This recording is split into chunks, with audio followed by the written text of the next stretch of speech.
الحمد للہ رب العالمین والعاقبۃ للمتقین والصلاة والسلام علی سید الانبیاء والمرسلین محمد وعلی آلہ واصحابہ اجمعین اما بعد فاعوذ باللہ من الشیطان الرجیم بسم اللہ الرحمن الرحیم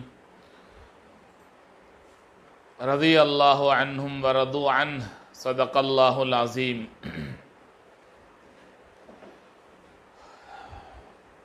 حمد و ثنا اس ذات لم یزل ولا یزال کے لیے جس کا تخت عظمت و جلال و بساط علم و حکمت ہمیشہ سے آراستہ ہے اور ہمیشہ آراستہ رہے گا۔ درود و سلام جمیل الشیم شفیع الامم صاحب الجود والکرم صلی اللہ علیہ وسلم پر۔ آپ کا نام میرے واسطے عنوان حیات، آپ کا ذکر عبادت کے سوا کچھ بھی نہیں۔ بزرگان محترم،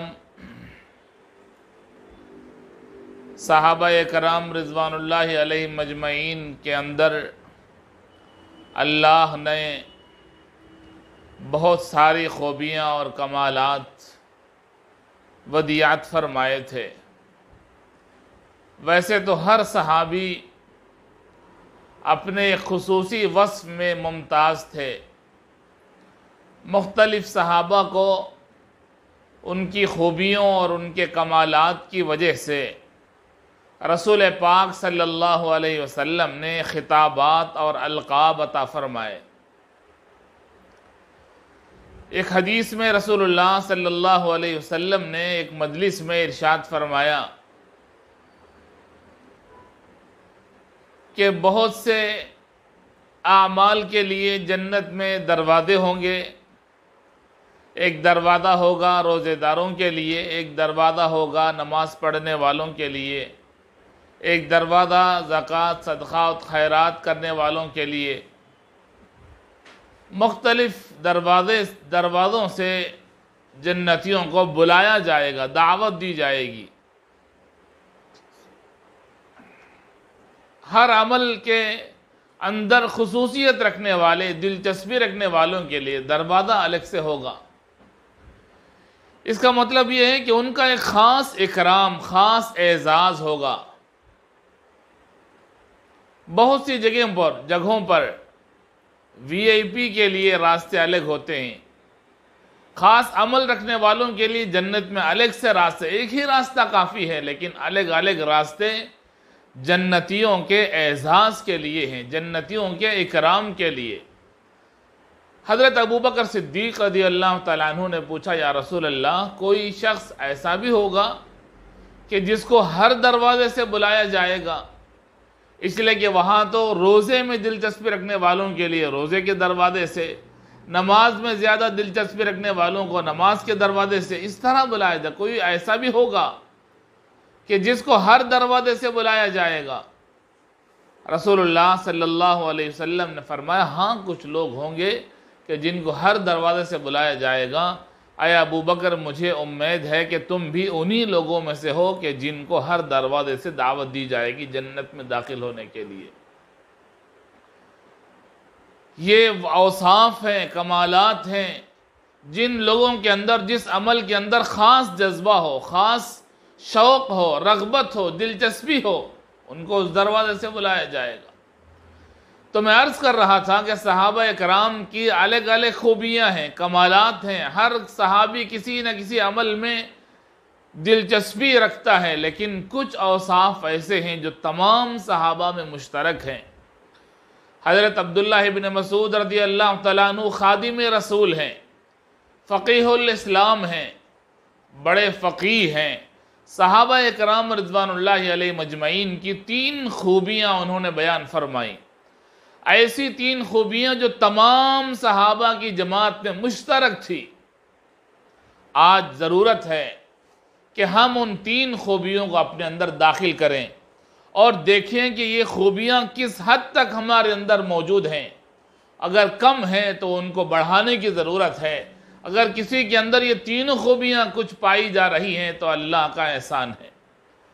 اس لیے کہ آج کل دعوے زیادہ کیے جا رہے ہیں، ہر شخص اپنے علم و عمل کا دعویٰ کیے جا رہا ہے، تو یہ تین چیزیں، تین اوصاف جو حضرت عبداللہ ابن مسعود رضی اللہ تعالیٰ عنہ نے ارشاد فرمائے، جو صحابہ کے اندر مشترکہ صفات تھے، ان کے بارے میں سوچیں کہ کیا یہ صفات ہمارے اندر موجود ہیں یا نہیں۔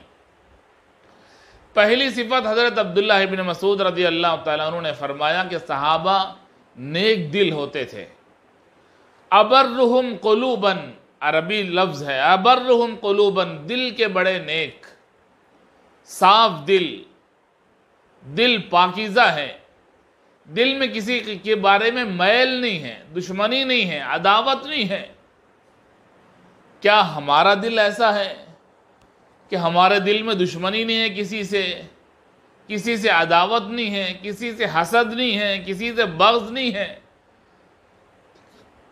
رسول اللہ صلی اللہ علیہ وسلم نے فرمایا، رات میں جب سونے لگو وضو کرو، سرما لگا لو، جو دعائیں آپ نے بتائیں انہیں پڑھو، اور پھر ایسا آرام کرو، سو جاؤ کہ تمہارا دل، تمہارا سینہ ہر قسم کی گندگی سے پاک رہے۔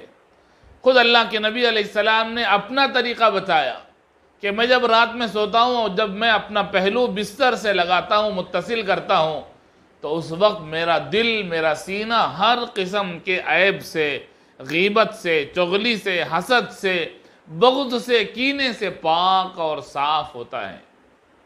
اللہ کے نبی علیہ السلام نے یہ خوبی بتائی صحابہ کو، صحابہ نے عمل کر کے دکھایا۔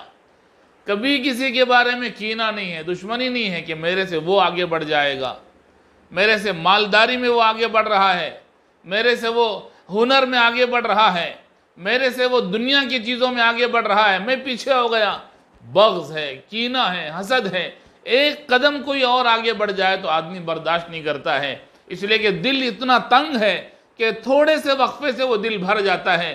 اللہ کے نبی نے فرمایا کہ دل کو کشادہ رکھو، وسیع رکھو، دنیا کے ہر مومن کے لیے تمہارے دل میں جگہ ہونی چاہیے۔ ہمارا دل تو دو تین باتوں میں بھر جاتا ہے، چھوٹی چھوٹی باتوں میں دل بھر گیا، ناراضگی ہو گئی، چہرہ پھیر لیا، کئی مہینوں تک بات چیت بند ہو گئی، اس لیے کہ دل چھوٹا ہے، ظرف چھوٹا ہے، ظرف بڑا ہونا چاہیے، دل کشادہ ہونا چاہیے، سب کے لیے جگہ اس میں ہو، تب دل پاک ہوگا، دل صاف ہوگا، اور وہی آدمی اللہ کو محبوب ہے، وہی مسلمان اللہ کو محبوب ہے کہ جس کا دل صاف ہو، جس کا دل پاک ہو۔ صحابہ کے اندر بہت بڑی خوبی تھی یہ کہ کبھی کسی کے بارے میں دل میں میل نہیں رکھتے تھے، دل کو پاک رکھتے تھے۔ تو پہلی صفت، اپنے بارے میں ہم سوچیں کہ کتنا پاک ہے میرا دل۔ ظاہری طور پر زبان سے بڑے بڑے دعوے کیے جاتے ہیں، لیکن دل کتنا پاک ہے؟ ہر آدمی جانتا ہے کہ اس کا دل کتنا پاک ہے، کتنی گندگی ہے اس کے دل میں، کتنا میل ہے، کتنا گندا ہے، کتنا پاک ہے، وہ جانتا ہے۔ یہ ذمہ داری ہے کہ پہلی چیز صحابہ کی جو خوبی تھی اسے ہم اپنے اندر اپنانے کی کوشش کریں۔ دوسری چیز، حضرت عبداللہ ابن مسعود رضی اللہ تعالیٰ عنہ نے فرمایا، صحابہ علم میں بہت گہرے تھے۔ اعمقہم علما، علم گہرا تھا۔ کون علم حاصل کرتا ہے؟ مختصر سی جماعت 100 میں 2% علم حاصل کرنے والوں کی ہے، جو مدارس میں، مکاتب میں، اساتذہ کے سامنے زانو ادب طے کر کے، عاجزی ان کی ساری تواضع کے ساتھ، اساتذہ کے ادب و احترام کو ملحوظ رکھتے ہوئے، استاذ کی جوتیاں سیدھی کرتے ہوئے، چٹائیوں پر بیٹھ کر، دال چاول کھا کر، اپنے بھائی بہنوں کو چھوڑ کر، اپنے بستیوں کو، وطنوں کو، ملکوں کو چھوڑ کر، سال ہاں سال محنت کر کے علم حاصل کرنے والوں کی تعداد 100 میں 2% ہے۔ بقیہ 98% وہ ہے جو دنیا کے ساتھ دوڑ لگا رہا ہے، دنیا کمانے میں مشغول ہے، دنیا سمیٹنے اور بٹورنے میں لگا ہوا ہے۔ اللہ تبارک و تعالیٰ کے نے ارشاد فرمایا کہ علم تو ماں کی گود سے، اللہ کے نبی علیہ السلام نے فرمایا کہ علم تو ماں کی گود سے قبر کے گڑھے تک ہے، لیکن دنیا کا نظام ہی عجیب ہے۔ وہ آدمی ذلیل ہے دنیا میں جو علم حاصل کرے، مجھے معاف کیجئے، وہ آدمی ذلیل ہے جو علم حاصل کرے، مجبور آدمی، یتیم، پریشان حال، مفلس، اسے علم حاصل کرنے کے لیے، اور جو علم حاصل کرنے میں لگا ہوا ہے، دنیا والوں کی نگاہ میں نعوذ باللہ من ذالک وہ تو حقیر ہے، ذلیل ہے۔ اس لیے کہ اس کے پاس مال نہیں ہے۔ مال کی وجہ سے اگر آدمی عزت والا ہوتا تو سب سے بڑا عزت والا تو فرعون ہوتا، نمرود ہوتا، قارون ہوتا، حامان ہوتا، شداد ہوتا، ابو جہل، ابو لہب ہوتے۔ کتنے لوگ تھے جو مال کی وجہ سے غرور کرتے تھے، لیکن عزت اللہ نے علم کے ساتھ رکھی، ایمان کے ساتھ رکھی، مال کے ساتھ نہیں رکھا۔ میرے دوستوں، میں عرض کر رہا تھا کہ علم میں صحابہ گہرے تھے، ہمارے ہاں کہاں علم کا شوق، علم کا جذبہ کہاں ہے؟ تھوڑا بہت چیزیں یاد کر لیں تو پریشان کرتے پھرتے لوگوں کو تھوڑی چیزیں، چند حدیثیں، چند دعائیں یاد ہو گئیں تو ان کے اندر طلب نہیں بڑھتا ہے کہ اور طلب پیدا ہو، اور علم حاصل کریں، علماء سے ملیں اور مسائل معلوم کریں۔ دو چار باتیں معلوم ہو گئیں تو اتنا گڑبڑ، اتنا ہنگامہ ہوتا ہے کہ میں بھی کچھ علم رکھنے والا ہوں، ایسا ہنگامہ کھڑا کیا جاتا ہے۔ علم جو ہے طلب کے ساتھ ملتا ہے، گہرا علم صحابہ رکھتے تھے، یہ صفت ہمارے اندر بالکل نہیں ہے۔ اور اتنا نہیں ہے کہ کوئی علم حاصل کرنے والا ہے تو اس کا حساب و کتاب، اس کے چلنے کا ڈھنگ کیا ہے، ہر آدمی اس کا جائزہ لینے کی کوشش کرتا ہے کہ یہ سواری کیسے چلاتا ہے، یہ اٹھتا کیسے ہے، اس رات دن اس کا امتحان لگا ہوا رہتا ہے کہ علم حاصل کرنے والے کا امتحان لینے کے لیے اللہ ہیں، وہ امتحان لیں گے۔ آپ کو کیا پریشانی ہے؟ آپ کی ذمہ داری یہ ہے کہ وہ علم والا ہے تو اس کے سامنے جھکیں، اپنے عاجزی کے بازو جھکائیں، جو خزانہ اس کے سینے میں علم کا اس کو حاصل کرنے کی کوشش کریں۔ مرتے دم تک علم حاصل کرنے کا وقت ہے۔ صحابہ کے اندر ایک بڑی خوبی تھی، اعمقہم علما، علم میں بہت گہرے تھے۔ تیسری صفت جو صحابہ کے اندر مشترک تھی وہ ہے اقلہم تکلفا، تکلف میں بہت کم، دکھاوے سے دور، نام و نمود سے دور، ریاکاری سے دور، کوئی چیز دکھاتے نہیں تھے۔ اس عنوان پر میں بولتا جاؤں تو گھنٹوں لگ جائیں گے۔ صحابہ کے جو خوبیاں، صحابہ کے جو واقعات حدیث میں ملتے ہیں کہ کتنے سیدھے سادے تھے، بالکل صاف دل آدمی، اور دکھاوے کے بغیر اگر کوئی انسان دنیا میں ہے تو لوگ کہتے ہیں کہ بھولا بھالا ہے، پاگل ہے، دیوانہ، اسے معلوم نہیں ہے، دنیا کی ہوشیاری نہیں ہے۔ صحابہ اکرام دنیا کی ہوشیاری جانتے نہیں تھے، آخرت کی ہوشیاری جانتے تھے۔ حدیث میں ہے، میں نے اپنے تایا سے سنا کہ ایک صحابی اپنی جماعت کے ساتھ کسی سفر پر نکل گئے، راستے میں کہیں پڑاؤ کیا تو دیکھا کہ ایک اخروٹ پڑا ہوا ہے۔ صحابی نے اخروٹ کو اٹھایا اور ساتھیوں سے کہا کہ دیکھو کتنا خوبصورت پتھر ہے۔ ایک ساتھی نے بتایا کہ نہیں، پتھر نہیں، اخروٹ ہے وہ، اسے توڑو تو اندر گودا نکلتا ہے۔ پھر اسے توڑ کے دکھایا تو وہ صحابی کہنے لگے کہ اللہ کی کیسی قدرت ہے کہ پتھر کے اندر سے گودا نکلتا ہے۔ سیدھی سادی زندگی گزارنا عیب نہیں ہے، لیکن رسول اللہ صلی اللہ علیہ وسلم کی یہی صحابہ جب جنگ کے میدان میں کھڑے ہوتے تھے، دنیا کے اعتبار سے بھولے بالے ہیں، سیدھے سادے ہیں، معصوم ہیں، دنیا نہیں جانتے ہیں، دنیا کی ہوشیاری انہیں جاننا بھی نہیں ہے۔ دھوکے، جھوٹ، فریب اور فتنے، نہ جانے کیا کیا چیزوں سے آدمی ہوشیار بن جاتا ہے۔ کہتا ہے کہ دنیا میں بہت ہوشیار ہے، ایک لمحے میں آنکھ بند ہوئی، ساری ہوشیاری ختم ہو گئی، آسمان سے فرشتے آئیں گے جان نکالنے کے لیے، پھر قبر میں جانے کے بعد دنیا کی کوئی ہوشیاری کام نہیں آئے گی۔